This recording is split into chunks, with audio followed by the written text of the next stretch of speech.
Hey, photography family and friends. If you're new here, my name is Andrew Gerard. I'm a cinematographer, photographer from Vancouver, Canada. I leave these little short blips and thoughts I get. Right now, I'm waiting to get on a ferry. I'm in my truck, so I thought I'd share with you a couple of thoughts about dynamic range. If it's a new term to you, dynamic range refers to how many stops of light or measurements of light a camera sensor can capture from the dark shadows to the bright highlights.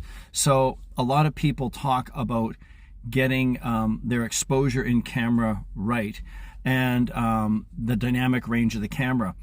And I wanted to share that most photographers and cinematographers shoot in what's called a raw profile. Not all, and not all the time, but most of the time.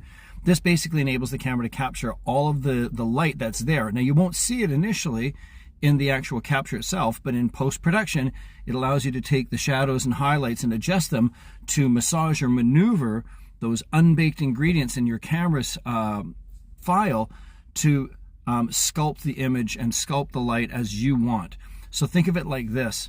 If you have the same camera, let's just say it's in automatic mode, and you put it in 3 photographers' hands and they take the same picture, the same thing from the same spot, all those pictures will look identical, right?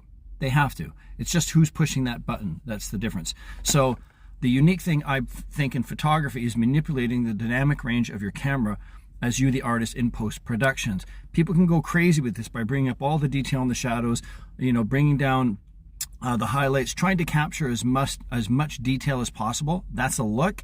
Not everybody likes it, but to each their own. Other people do the opposite, where all the shadows and all the detail is crushed. Just the highlights are left. It's a very dramatic look. Not even to touch on color grading and all the other things you can do.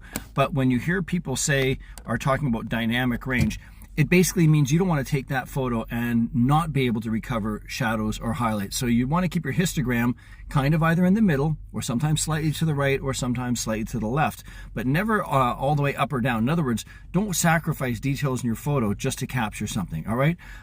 Anyway, I just wanted to share that, and don't let anybody try and tell you you have to nail everything perfect in camera and you shouldn't do any post-processing to your image.